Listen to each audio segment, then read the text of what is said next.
Hello, BookTube. I have a tag for you that I meant to upload yesterday. I made this tag yesterday, and I tried to upload it. And in the afternoon, my uploading speed slowed to a crawl, and then at sunset, my uploading speed, as far as I could tell, simply stopped.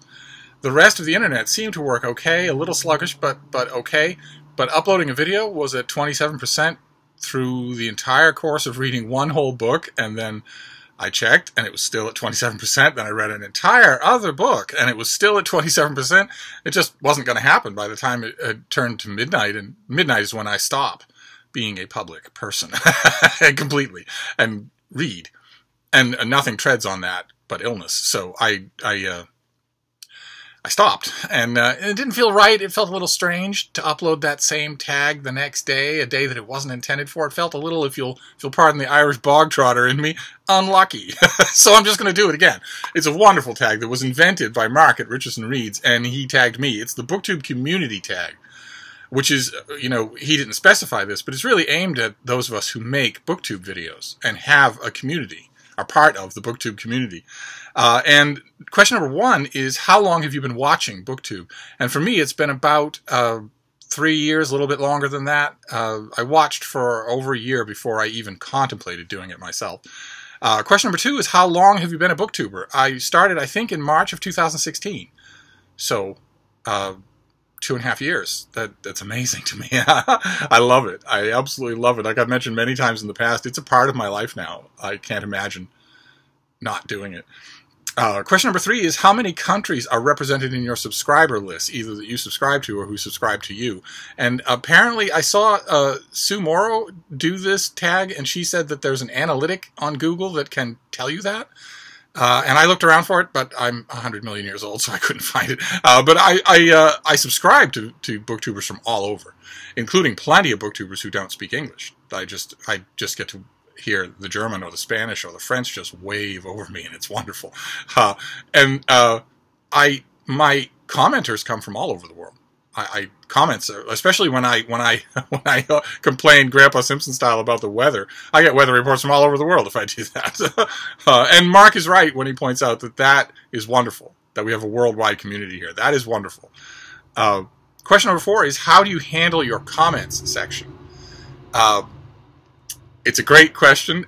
I handle my comment section largely in three ways. The follow-up question is, do you have any regular conversations with commentators? And I do. I have people who regularly comment on my videos. I also have a lot of people who comment.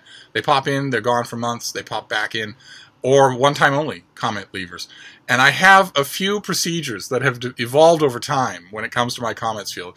Procedure number one is that if a comment starts a conversation, I will join in.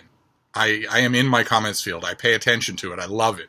I don't always do it as the comments are happening, but like at the end of a night or at the beginning of a day, I will go through and just talk with all the commenters who seem interested in talking. That's just wonderful. Absolutely wonderful. But whether the commentator feels interested in talking or not, I try to go through the comments, and the little heart signal, I try to click that on every comment just to let the commentator know that I've read their comment, that they're not just howling into a void.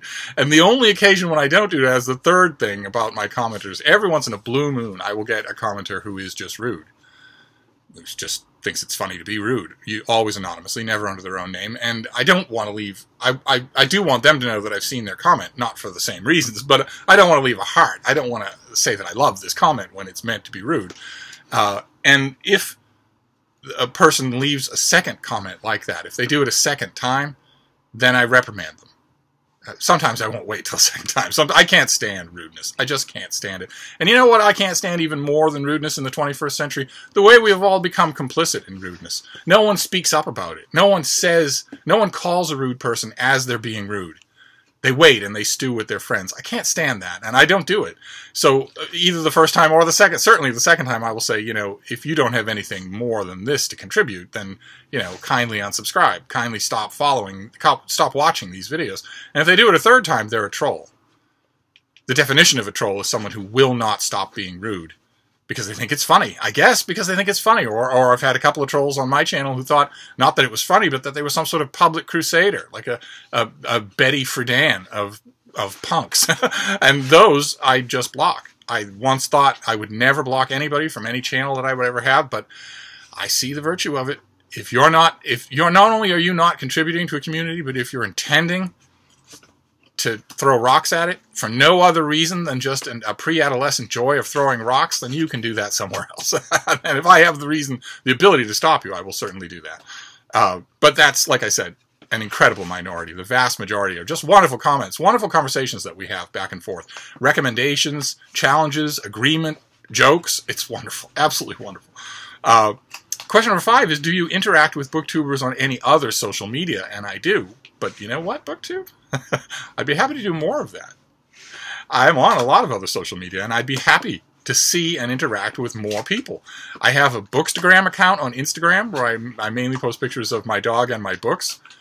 You're all welcome to come over there and leave comments. I love it. I think it's a lot of fun now that I finally get how to do Instagram. I have a Twitter account that I would love to see you all on. I post videos all the time. Some of them are funny, some of them are bitter, some of them are dog related, some of them are book related. I do a lot of retweeting.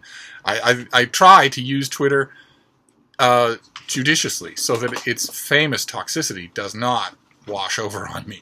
You can use it in a lot of ways that aren't toxic. I try to do that.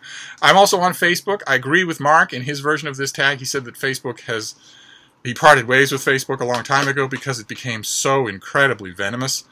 And I largely agree with that, and I largely did the same thing. But the Christian Science Monitor started a Facebook group called BooksBeat, all about books and reading, and I'm one of the moderators. So not only is it just exactly the kind of conversations that I really love having in any venue, but I'm also able to stop it from being poisonous. so I do that. I've gone back to Facebook for that.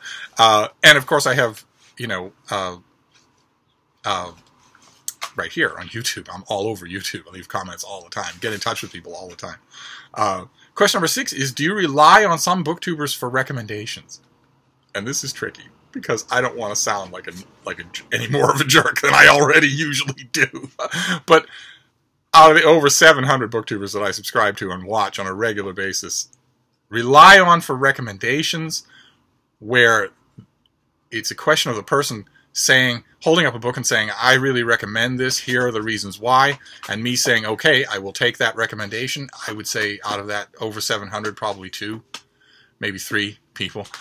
And and that's not meant as a criticism. I don't come to BookTube for that. And BookTube, at least my viewing, skews still very young. 70, 80% of the BookTubers I watch are very young. They're young people. And again, I don't want to sound like a jerk, but I am much less inclined to take your recommendation on some comedy of manners that you're holding up on camera if you're also admitting it's the very first comedy of manners you've ever read. It might be very good, but how would you know? What I do instead for most of the BookTube channels that I watch is not recommendations, but suggestions, ideas. Somebody will hold up a book that I've never heard of. Or they'll hold up a book that I had heard of but dismissed and say, I read it and I loved it. It's not quite a recommendation because they're not doing anything formal in terms of recommending it. But it makes me think. Because I watch BookTube for people, not so much for points of information. So if I've watched your channel and I've watched you in 24 videos and I really like the way you think about books, even if I don't always agree with it, if you hold up a book and say, this really meant something to me, I will, sorry for the background, I will put it on a mental list and see what I make of it. Question number 7, do you interact with other BookTubers via email? I do. But again, BookTube, I'd be happy to do more of that. I will post my email down below. Feel free to email me about books or anything else at any time for any reason. I'd be happy to. I spend all day online. So I'm perfectly happy with the social media. Question number 8 is, with tag videos, do you tend to tag the same people or do you mix it up? And I try to mix it up. I know that it's just endemic to having a group of friends, even though our group of friends is large. It's just endemic for those people to be the first ones to your mind, and it's not laziness so much as it is that you know you're interested in their answers. BookTube tends to form cliques. I think any large social gathering does, and there is a sort of large amorphous clique on BookTube to which I think I belong. This thing that the dark prince of that clique, Adam at Memento Mori, dubbed BookTube 2.0. More varied, more adult, a little bit sharper elbowed, not quite so lovey-dovey with fairy lights, and that's a large clique. But I tend to tag people there, and I try to work against it. I try to look for booktubers I've never tagged before. Question number 9 is, have you ever mailed books to another booktuber? And yes. Yes, I have. Question number 10 is, have you ever received books from another booktuber? I have. Some of you have actually sent me books, and it's amazing. I think it's so generous. When I started BookTube, I was hoping in the back of my mind for a great enlargement of my list of book recipients. But it never occurred to me that I would be getting books in the mail, much less getting anything that I might want.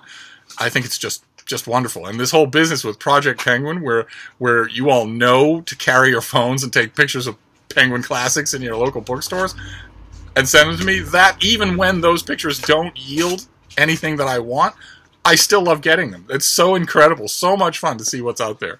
Question number 10 is, or no, number 11 is, have you ever visited or been visited by another booktuber? And I have, yes. I don't travel the way I used to. I travel in very limited circumstances because of my little Frida. I don't particularly want to pack up and go somewhere to enjoy myself if I'm leaving her behind, so to be bored and wait for me. I don't see how I ever took enjoyment out of doing that. And most of my travels, I traveled with my dogs. But the world hates dogs now. They're not allowed on any public transportation. They're hated in public. You can't bring them into a store. People assume that if they even see a dog, they themselves have just contracted rabies. Absolutely ridiculous. So what I really need is for somebody to come to visit me, and people have been very nice to do that. Or in rare instances, people to come to visit me with a car, and that Frida and I can just pile in and go somewhere. That also is lots of fun. I hope to do more of that as the year goes on. Question number 12 is, do you do buddy reads? And if so, is it always with the same people? And are those people booktubers? And I didn't do buddy reads for a long time because I was never invited to them. And I think I was never invited to them because people just assumed that A, I read too fast, so I couldn't read at their pace, at the pace of people who have lives and families and adult responsibilities and pants. And also B, that I would be bored because the buddy read would be of something that I'd read many times or maybe didn't want to revisit or anything like that. When in truth, I am well able to read at the speed, at the crawling, kneecapped speed that the rest of you crawl along. And I'm perfectly able to do that.